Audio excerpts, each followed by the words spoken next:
Lagyan po ng asin. Lagyan po ng asin. Lagyan bitchin. Tsaka bitchin. Yan. Bitchin tsaka asin. Tsaka hinalo-halo po. Magluluto po tayo ng bulanglang na gulay. Yan po. Yan. Luto na yan. Tapos pinakulo.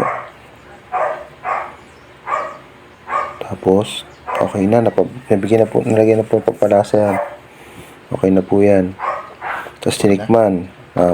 Masarap daw. Yan. Natin.